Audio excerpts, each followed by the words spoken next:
من الشیطان الرجیم بسم اللہ الرحمن الرحیم۔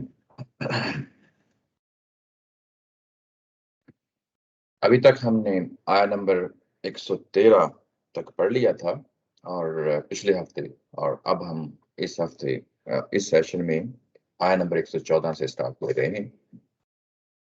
اس سے پہلے کہ آگے بڑھے، پہلے دیکھ لیتے ہیں کہ پچھلے ہفتے ہم نے کیا پڑھا۔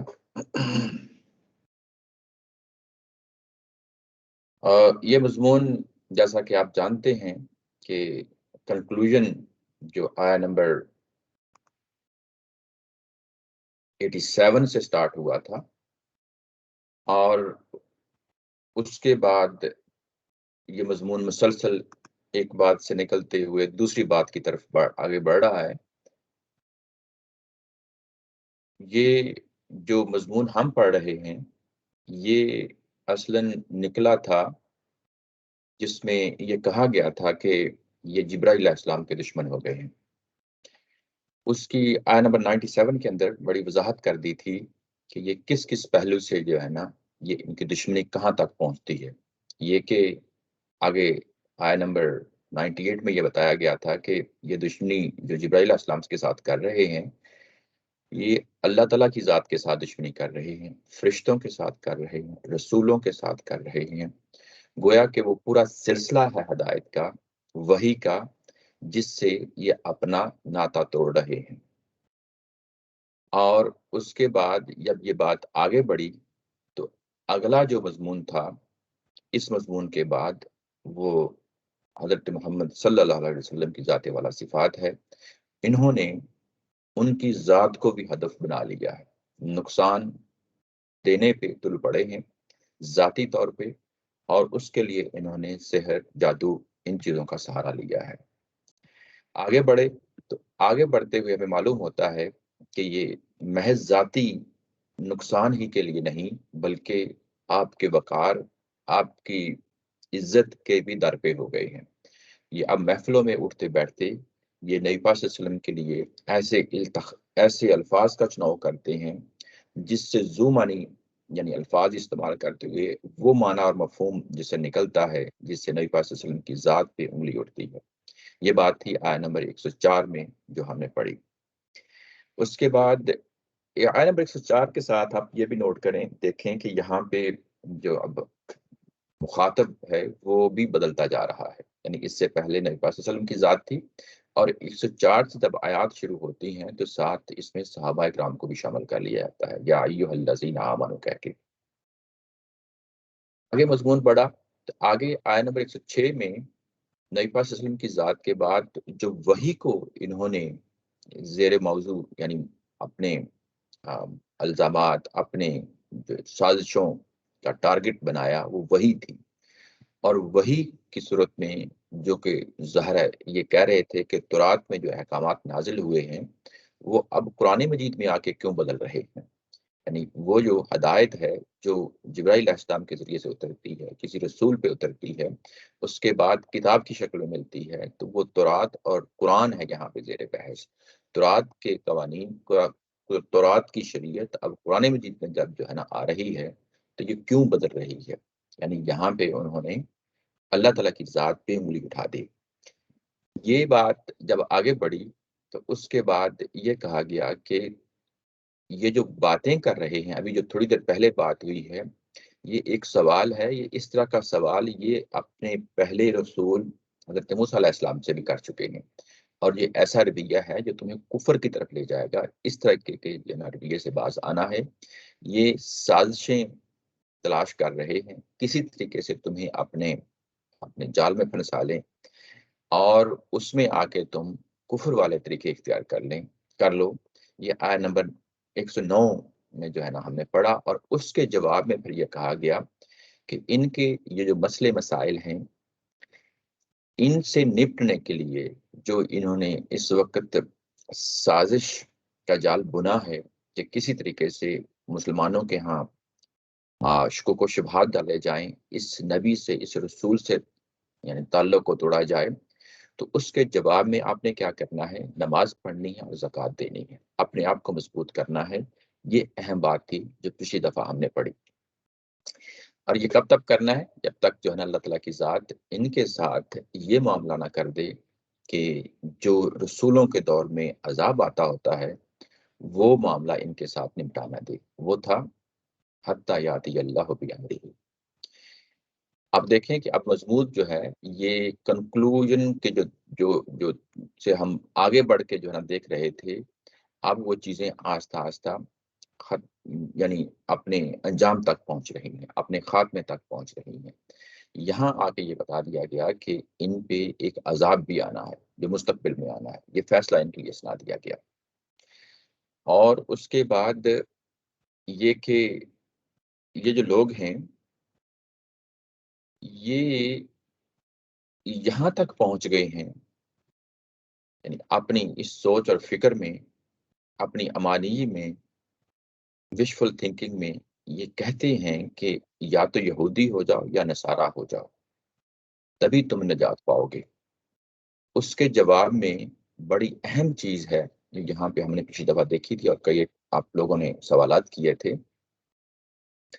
وہ یہ چیز تھی کہ یہودی یہ کہتے ہیں، آیا نمبر 113 میں اگلے پیج پہ، یہودی یہ کہتے ہیں کہ نصارہ کی کوئی بنیاد نہیں ہے، اور ایسے ہی نصارہ یہ کہتے ہیں کہ یہودیوں کی کوئی بنیاد نہیں، حالانکہ دونوں کتاب پڑھتے ہیں۔ دونوں کتاب پڑھتے ہم نے کہا تھا کہ یہ بیسیکلی بات وہی ہے جو پیچھے آیا نمبر 112 میں گزر چکی ہے کہ جو شخص بھی من اسلم وجہہ للہ، جو شخص بھی اپنی ذات، اپنی شخصیت اللہ کے حوالے کر دے گا، اللہ کے حوالے کر دے گا، اور اس کے بعد وہ محسن، اور وہ احسان کے طریقے سے، خوبصورتی سے اعمال کرے گا، ایمان لے کے آئے گا، وہی شخص ہے جس کی نجات کی اللہ تعالیٰ کی ذات نے ذمہ داری لی ہے۔ جب 113 میں آ کے یہ بات کہی تو یہاں پہ ہم نے ایک نتیجہ نکالا تھا کہ کذالک قال الذین لا یعلمون مثل قولہم، اور وہ لوگ جو مشرکین مکہ ہیں وہ بھی یہی بات کہتے ہیں۔ وہ کیا بات کہتے ہیں؟ یہ قرآن مجید میں یہاں نہیں لکھی ہوئی، وہ ہم پچھلی بات سے سمجھ لیتے ہیں۔ اس کو ہم نے ایک اسلوب تھا، بڑی تفصیل کے ساتھ دیکھا تھا، وہ اسلوب تھا مقدرات کا اسلوب۔ یعنی اگر ایک آدھ حرف جو ہے نا، لفظ جو ہے وہ سمجھنا ہو تو اس کو ہم حذف کہتے ہیں، لیکن اگر مفہوم جو ہے نا وہاں پایا جاتا ہے، اور مفہوم وہاں جو پایا جانا ہے اس کو حذف نہیں کہتے، اس کو ہم مقدرات کہتے ہیں۔ تو اس مقدر جو چیز یہاں پہ ہے اس جگہ پہ، وہ یہ ہے کہ یہودی یہ کہتے ہیں کہ نصارہ کی کوئی بنیاد نہیں، اور ایسے ہی نصارہ یہ کہتے ہیں کہ یہودیوں کی کوئی بنیاد نہیں۔ اور بالکل ایسے ہی جو مشرکین مکہ ہیں وہ کیا کہتے ہیں وہ نہیں کہا گیا، مثل قولہم کہہ کے بات کر دی، اور اس سے ہم سمجھ لیتے ہیں کہ وہ بھی یہی کہہ رہے ہیں کہ باقی جو مذاہب ہیں ان کی کوئی حقیقت نہیں ہے، ہم ہی حق پہ ہیں۔ یہ کون کہہ رہے ہیں؟ مشرکین مکہ۔ ہم یہاں پہ ایک اور مقدر تھا مقدرات میں سے، وہ یہ کہ کیا ہم مسلمان ہوتے ہوئے ان چار جو پچھلے 3 گروہ بیان ہوئے ہیں، یہودی، عیسائی اور مشرکین مکہ، کیا ہم ان کو کہہ سکتے ہیں کہ تمہاری کوئی بنیاد ہے؟ نہیں کہہ سکتے۔ ہم بس یہی کہیں گے کہ من اسلم وجہہ للہ وہو محسن۔ یہ وہ چیز ہے جو بڑی اہم ہے، جس کو ہائی لائٹ پچھلی دفعہ بھی کیا گیا تھا اور اب بھی میں اس کو کر رہا ہوں۔ اس کو آپ دوسرے اینگل سے بھی دیکھ سکتے ہیں۔ وہ کیا؟ یہ کہ دیکھو تمہارے پہلے سے 3 گروہ ہیں جو اس وقت جن سے قرآن مخاطب ہے، یہود ہے، نصارہ ہے اور مشرکین مکہ ہے۔ اب ہم چوتھا گروہ آ گیا ہے، یعنی اب ہماری صورت میں چوتھا گروہ آ گیا ہے، اور جس طریقے سے تم یہ بات کر رہے ہو ویسے ہی اختیار ہمیں حاصل ہو جاتا ہے کہ ہم تمہارے بارے میں بھی یہی فیصلہ کریں کہ تم نے یعنی یہ کہا کہ یہودی یہ کہتے ہیں کہ نصارہ کی کوئی بنیاد نہیں، نصارہ یہ کہتے ہیں یہودیوں کی کوئی بنیاد نہیں، ایسے ہی مشرکین مکہ کہتے ہیں کہ کسی اور مذہب کی کوئی بنیاد نہیں۔ اور اب ہم چوتھا فریق آ گیا ہے، اب ہم جیسے آپ بات کر رہے ہیں ویسے ہی ہم بات کر سکتے ہیں کہ تمہاری تینوں گروہوں کی کوئی بنیاد نہیں۔ قرآن یہ نہیں کہہ رہا، مسلمانوں کو یہ نہیں کہا جا رہا کہ تمہاری کوئی بنیاد نہیں، بلکہ جو رویہ ہونا چاہیے مسلمانوں کا وہ یہ ہونا چاہیے من اسلم وجہہ للہ وہو محسن۔ یہ وہ چیز ہے جو ہمیں اختیار کرنی ہے، دوسروں کے دین و ایمان کے فیصلے نہیں کرنے، بلکہ اپنی اصلاح کرنی ہے، اپنے آپ کو اس جگہ پہ کھڑے کرنا ہے۔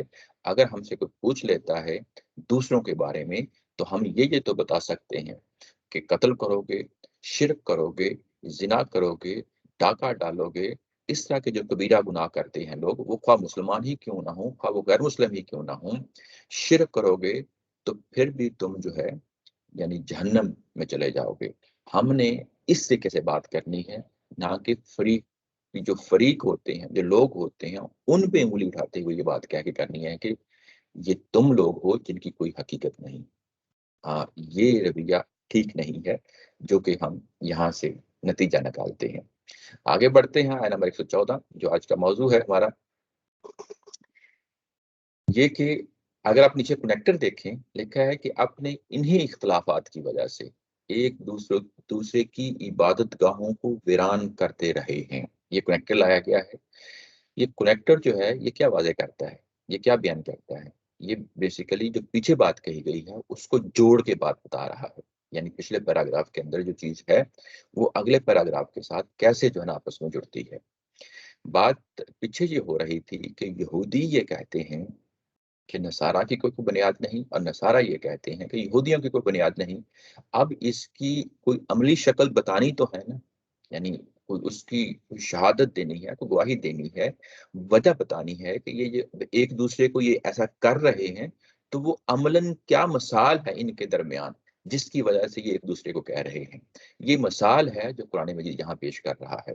وَمَنْ أَظْلَمُ مِمَّنْ مَنَعَ مَسَاجِدَ اللَّهِ، اس شخص سے بڑھ کر ظالم کون ہے؟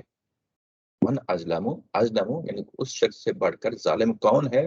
ممن منع مساجد اللہ، جس نے منع کیا اللہ کے گھروں میں، مساجد اللہ اللہ کے گھروں میں، مسجدوں میں، یہودیوں کی عبادت گاہ ہو، عیسائیوں کی عبادت گاہ ہو، مسلمانوں کی عبادت گاہ ہو، ان سب کی جو عبادت گاہیں ہیں قرآن مجید سب کے لیے ایک لفظ بول رہا ہے مساجد، ان سب کے لیے ایک لفظ بول رہا ہے۔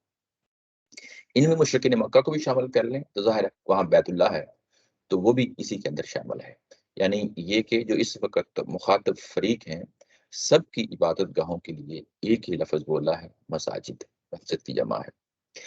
یہ کہ منع کس چیز سے کیا جا رہا ہے؟ آئیں یوز کرافی ہے کہ اس میں ان مساجد میں اللہ کا نام نہ لیا جائے، فی حسنہ یعنی اس کا نام نہ لیا جائے، وسا فی خرابی ہے، اور اس کی ویرانی، اس کو ویرانہ کرنے کے پیچھے پڑ گئے ہیں۔ سا کا مطلب ہوتا ہے کوشش کرنا، تگودو کرنا، اور خراب یہ تو اردو میں بھی استعمال ہوتا ہے، تخریب یعنی کسی کی توڑ پھوڑ کرنا، ویران کر دینا۔ تو یہ کہ لوگوں کو منع کیا جائے کہ وہ ان مسجدوں میں نہ آئیں، کیوں منع کیا جائے؟ تاکہ وہاں پہ اللہ کا نام نہ لیا جائے اور ان مسجدوں کی بربادی پہ تل جائیں، برباد کرنے کی کوشش کریں، ویران کرنے کی کوشش کریں۔ اولئک ما کان لہم ان یدخلوها، ان کے لیے زیبا نہیں تھا، مناسب نہیں تھا۔ ما کان لہم یہ محاورہ ہے، یعنی ایک پوری فریز کی صورت میں آتا ہے کہ ان کے لیے زیبا نہیں تھا، ان کے لیے مناسب نہیں تھا، ان کے لیے ٹھیک نہیں تھا کہ وہ جو داخل ہوتے یدخلوها ان مساجد میں داخل ہوتے، تو کیسے داخل ہوتے؟ الا خائفین، مگر خوف کھاتے ہوئے، ڈرتے ہوئے ان مساجد میں داخل ہوتے۔ لہم فی الدنیا خزی ولہم فی الآخرۃ عذاب عظیم، ان کے لیے ان کے اس کام کی وجہ سے دنیا کے اندر رسوائی کا عذاب ہے۔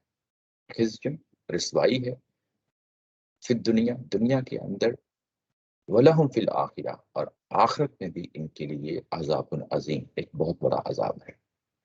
یہ بات ہے کہ یہاں پہ بیان کی گئی ہے، یہ کہ یہ لوگ اپنی عبادت گاہوں کو ویران کرنے پہ تلے ہوئے ہیں۔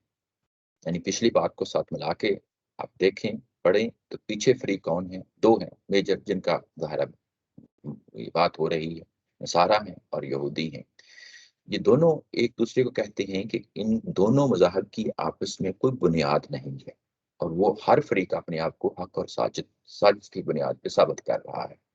اللہ تعالیٰ کی ذات یہاں پہ پریکٹیکل مثال لا کے بتاتی ہے کہ دیکھیں وجہ نزاع کیا ہے، ان کی ایک جو اگزامپل جو ہے نا سامنے مثال پیش کی جا رہی ہے کہ دیکھیں جو کہتے ہیں کہ ایک دوسرے کو ان کی بنیاد نہیں ہے، تو اس کی مثال کے طور پہ پیش کی کہا کہ دیکھو سب سے بنیادی چیز جو ہے وہ تو مسجدیں ہی ہوتی ہیں، مسجدوں کو یہ لوگ ویران کرنے پہ تل پڑے ہیں۔ یہ کیوں ویران کرنے پہ تل پڑے ہیں؟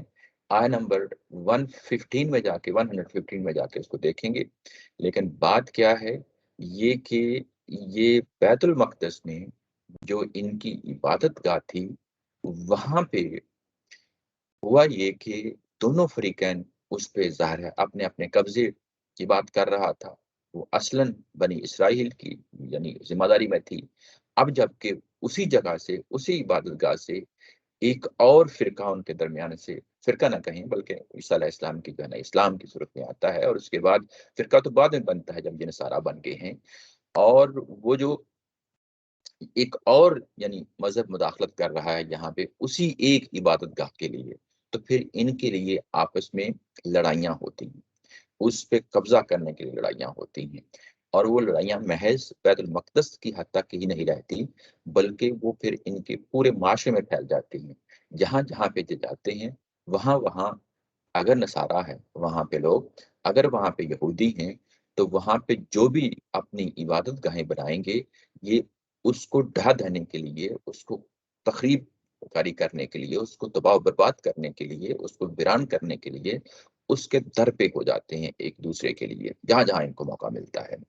یہ جو خراب کا لفظ یہاں پہ استعمال ہوا ہے یہ دونوں طرح کے معنوں کے لیے استعمال ہوا ہے، یعنی اپنے پورے مفہوم میں خراب کرنا کیا ہوتا ہے، یعنی توڑ پھوڑ کر دینا، یہ بھی اسی کے اندر شامل ہے، اور یہ کہ لوگوں کو نماز نہ پڑھنے دینا، وہاں پہ روک دینا، رکاوٹیں کھڑی کر دینا، یہ دونوں صورتیں ہوتی ہیں جس سے پیچھے لفظ آیا ہے منع مساجد اللہ، اور کیا چیز سے روکا جا رہا ہے وہ بتایا جا رہا ہے کہ وہاں پہ یوز کرا فی حسم ہو، ان جگہوں پہ اللہ ہی کا نام لیا جا رہا ہے۔ یہاں دو تین چیزیں ہیں بڑی اہم، جب مساجد کا نام لیا، ان سب کی جو مساجد ہیں یعنی کہ یہودیوں کی، نصارہ کی، اور جب ان کا نام لیا گیا تو یہ کہا کہ یہ اللہ ہی کے گھر ہیں۔ مساجد یعنی سجدہ کی جگہ، یعنی جب ہم نماز پڑھتے ہیں، جب یہ بھی نصارہ بھی نماز پڑھتے تھے، یہودی بھی نماز پڑھتے تھے، یار اس میں سجدہ بھی شامل تھا، تو سجدہ اللہ تعالیٰ کی ہی ذات کو کیا جاتا ہے، اور اس کے بعد یہ جو لنک ہے کہ مساجد اللہ ہی اللہ کی مسجدیں ہیں، یعنی اللہ تعالیٰ کی ذات اون کر رہی ہے۔ کتنی خوبصورت بات ہے کہ ان تمام فریقوں کی جو جو عبادت گاہیں ہیں اللہ تعالیٰ کی ذات ان کو اون کر رہی ہے، اور اس کے بعد یہ بتا رہی ہے کہ ان مساجد کے اندر اللہ ہی کا نام لیا جاتا ہے۔ یہ نہیں ہوتا کہ وہاں پہ یہودی کوئی یہودیوں کے حوالے سے کوئی بات، کوئی وہاں پوجا پاٹ کر رہے ہوں، عیسائیوں کے حوالے سے کوئی پوجا پاٹ کر رہے ہوں، ایسا نہیں، بلکہ وہاں پہ جو عبادت ہو رہی ہے وہ اللہ ہی کا ذکر ہو رہا ہے، اور اس کو جو بھی اس کے در پہ ہوگا، جو بھی نمازیوں کو وہاں آنے سے روکے گا یا مسجدوں کو ہی جو ہے نا تباہ و برباد کر دے گا، تو گویا کہ وہ منع کر رہا ہے کہ لوگ وہاں پہ نہ جائیں۔ اور ہونا کیا چاہیے تھا کہ لوگ وہاں جاتے جاتے نماز پڑھنے جاتے یا کسی اور نیت سے جاتے، تو وہاں پہ کیا ہونا چاہیے تھا کہ وہ داخل ہوتے ہی عبادت گاہوں میں خوف کھاتے ہوئے داخل ہوتے۔ کس چیز کا خوف کھاتے ہوئے؟ ہم نے کیونکہ نظم کے اندر سے چیز دیکھنی ہوتی ہے، تو وہ خوف یہ ہے کہ مساجد اللہ ہے، یہ اللہ کے گھر ہے، میرا اور آپ کا ان پہ کوئی حق نہیں۔ اور دوسرا کس چیز پہ خوف کھاتے؟ کہ یہ لوگ یہاں آتے ہیں یہ اللہ ہی کا نام لینے کے لیے آتے ہیں، اور جب اللہ ہی کا نام لینے کے لیے آتے ہیں تو اس میں پھر ان گھروں میں میرے اور آپ میں تقسیم نہیں کیا جا سکتا، وہ اللہ کا معاملہ ہے، اللہ کے ساتھ ہم نے جڑنا ہے۔ یہ خوف ہے جو ہمہ وقت ان مسجدوں کے اندر داخل ہوتے ہوئے ہم پہ جاری و ساری ہونا چاہیے۔ اور اگر یہ چیز نہیں ہے بلکہ تعصبات نے قابو پا لیا ہے، دوسرے فریق کو اب آپ نے یعنی یہ کہ زیر کرنا ہے، ان کی عبادت گاہوں کو تباہ و برباد کرنا ہے، تو تعصب کی اس جگہ پہ چلے گئے ہیں جس جگہ پہ پھر اللہ تعالیٰ کی ذات اعلان کرتی ہے کہ یہ جو کام کیا جاتا ہے مسجدوں کو ویران کرنے کا، لہم فی الدنیا خزی،